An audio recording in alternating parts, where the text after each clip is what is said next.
салом тамошобинони гиромӣ, хулосаи хабарҳои муҳими 22 марти тоҷикистонро аз пойгоҳи хабарии бомдод бароятон пешкаш мекунем. шурӯъ мекунем аз як нигоҳи кӯтоҳ ба сархати хабари муҳими рӯз дар ин барнома. нони русияро хӯрд, барои русия мурд. ҷасади 4 тоҷик дар ҷанги Украина кушташударо ба ватан оварданд. лаву таъхири чанд парвози байни Тоҷикистону Русия, садо мусофир дар фурудгоҳҳо банд монданд.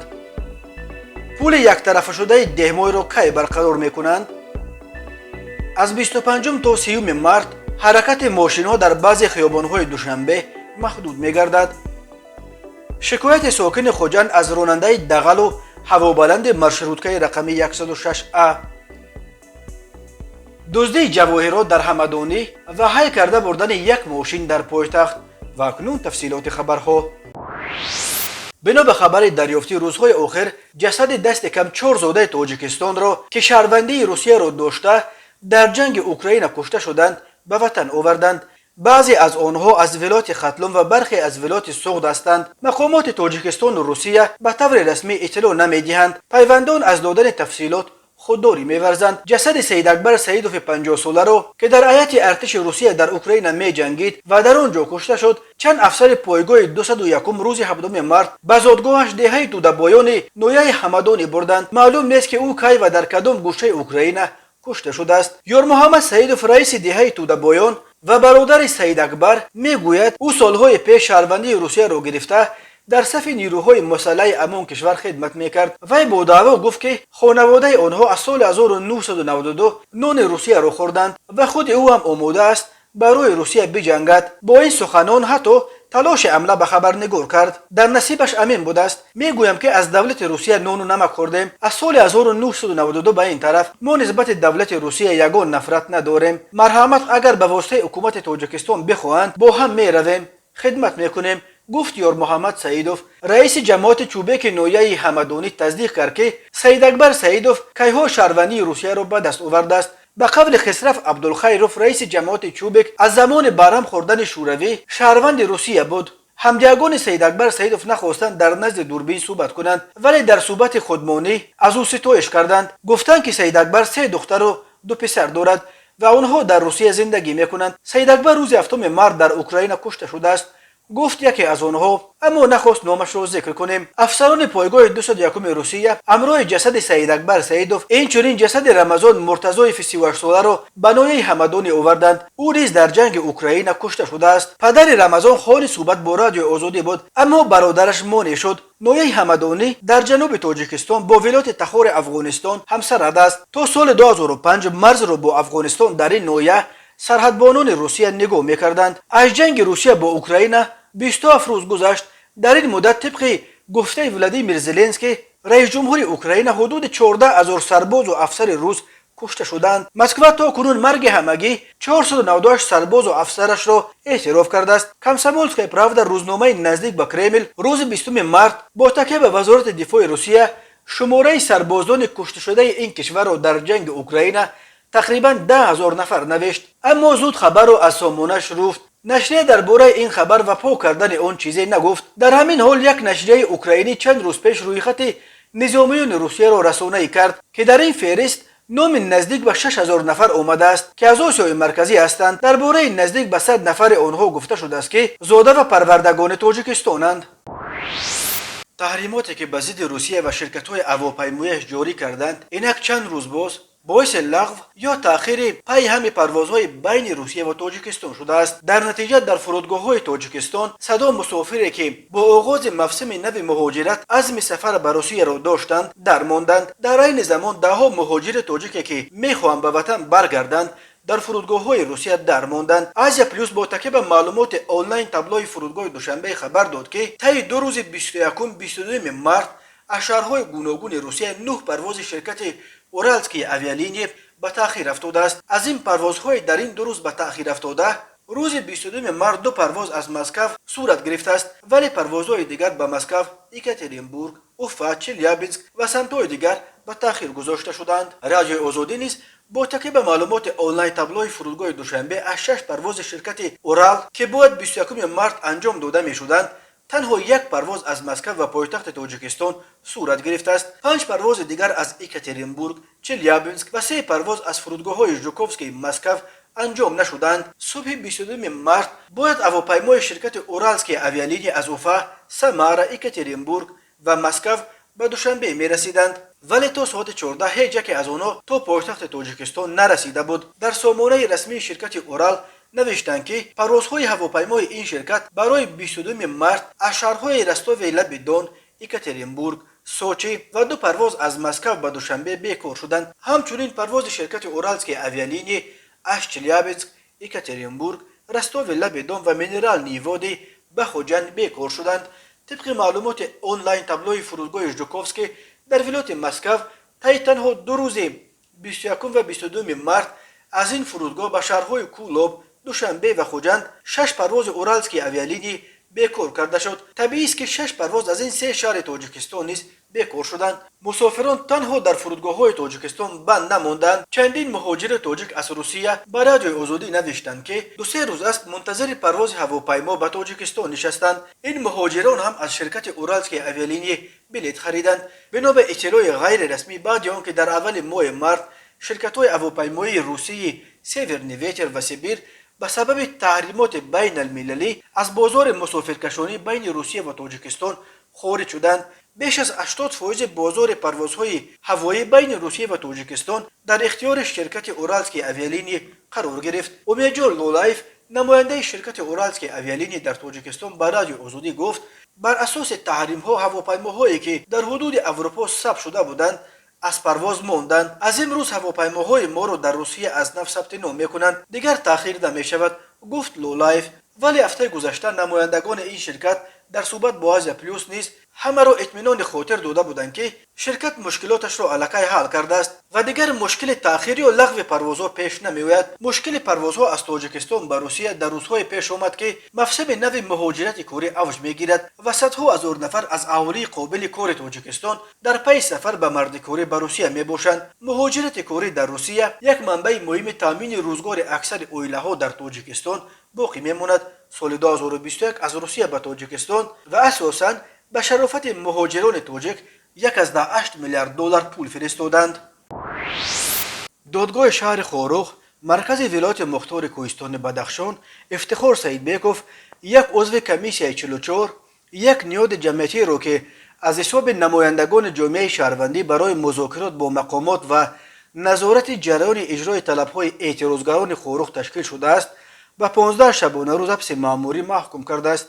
افتخار سیدبیکوف روز 2 مارس در پاسگاه بازرسی دولتی اتومبیلی در مرکز خاروخ هنگام پیاده از راه گذشتنش دستگیر شد و اینک 11 روز باز پشت پنجره قرار دارد و قرار است 25 مارس رها شود. این خبر را برای رادیوی آزادی در ریاست کارهای داخلی ولایت مختار کوهستان بدخشان و همچنین در کمیسیای 44 نیز تصدیق کردند. خوجمیر پیرنظرов، سخنگوی کمیسیای 44، روز 21 مارس به رادیوی آزادی گفت پیوندان سیدبیکوف تا این دم 2 بار با او در بازداشتگاه صحبت کردند. یک منبع در ریاست امور داخلی ولایت مختار کوهستان بدخشان به ذکر نام به رادیوی آزادی گفته است که افتخار سیدبیکوف به باشی گناهکار شد و از کرده خود پشیمان شده است. در نواری که تلویزیون دولتی بدخشان در نیمه اول ماه مارس نشان داد، سیدبیکوف رفتار دغلانه خود را با ناظران روی محلی تیرچید خاروخ اعتراف کرده از جوانان خواسته بود با نماینده های مقامات انتظامی بدرفتاری نکنند، ولی معلوم نیست که این نوار در چه شرایطی ثبت شده است. در گذشته شکایت ها از استفاده شکنجه برای به دست آوردن اعتراف دستگیر شده ها صدا داده است. حقوقشناس فراموز ارگاشوف،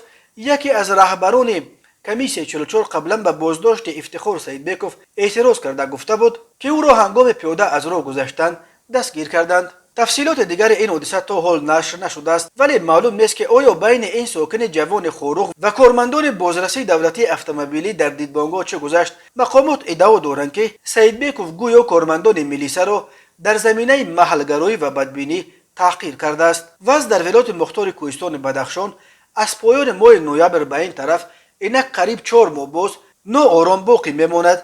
اعضای کمیسیای 44 از آن شکایت دارند که مقامات به ضد ساکنان برای لطکوب کارمندان مقامات در روزهای اعتراضها و حتی برای درخباری چندین پرونده کشودند، ولی در رابطه با مرگ ساکن نویه روشقلا گلبدین زیوبکوف که سبب اعتراضات در خورخ شد تا امروز یگان گمانبر شونده را معاین و دستگیر نکردند. زیوبکوف روز 25 نوامبر همگی چند ساعت بعد بازداشتش به طور مرموز کشته شد. نزدیکانش در مرگ او کارمندان مقامات قدرتی را گناهکار می‌شمارند. در جریان اعتراضهای ماه نوامبر در خورخ باز دو نفر دیگر ساکن روشقلا توتشو امیرشایف و ساکن خورخ گلنظر مرودبیکوف کشته و دست کم 15 کس دیگر زخمی شدند.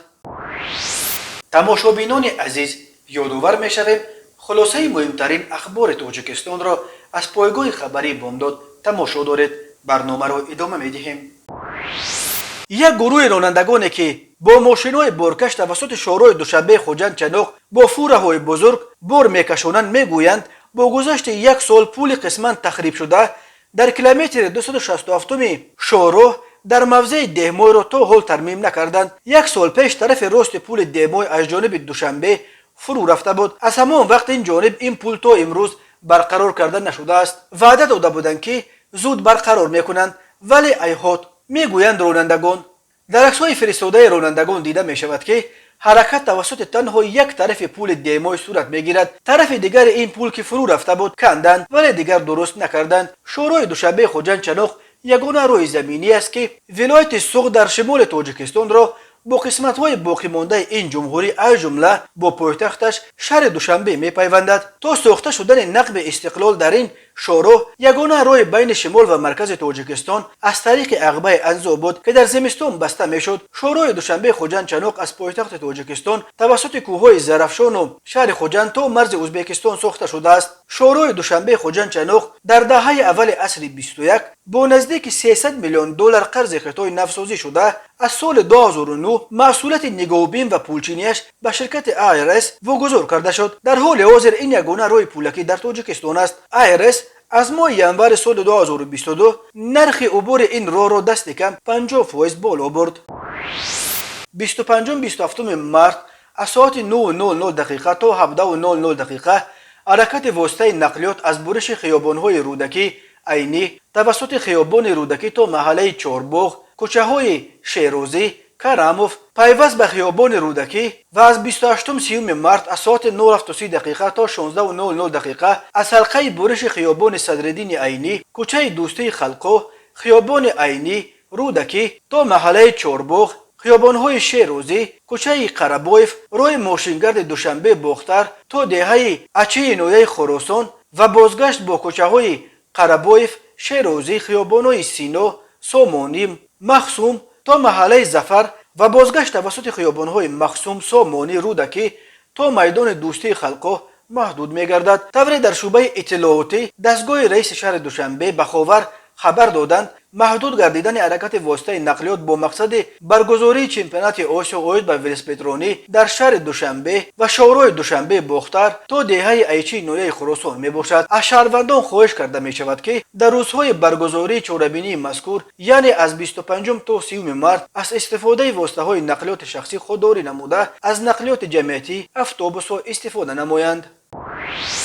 فرهاد جان یک ساکن خوجند با ارسال دو عکس به اداره پایگاه خبری بامداد از رفتار راننده مارشروتکه رقم 106A با نام الهام جان شکایت کرد. بنا به نقل وی همسر و کلینش روز 21 مارس هنگام بازگشت از بازار اتوش با مارشروتکه رقم 106A دچار رفتار هوابلندانه و دغلانه راننده شدند. من یک کارم برآمد و به آنها گفتم که به یگان مارشروتکه یا تاکسی سوار شده برگردند. آنها از قضا به همین مارشروتکه الهام جان نام راننده نشستند. در راه راننده صورت را خیلی بلند برداشته است و همسر من به او ایراد گرفته است که صورتش را کمی پست کند چون که کلین ما حامل است. راننده به غضب آمده صورت را یک بار پست کرده است و دوام را با سرعت 10-15 کیلومتر در ساعت ماشینش را رانده است. وقتی که همسر من ایراد گرفته است که اینجا دیگر مردم هم رفته ایستادند، این چه مسخره بازی؟ راننده با قهر ماشینش را منع کرده، پول راکرو را بر روی همسر و کلینمان پرتافته، آنها را مجبور کرده است که در نیم راه در گردش کلنگیر از ماشین فرآیند. به کسی شکایت کنید کردن گیرید. گفت است وی به طرف این دو زنی که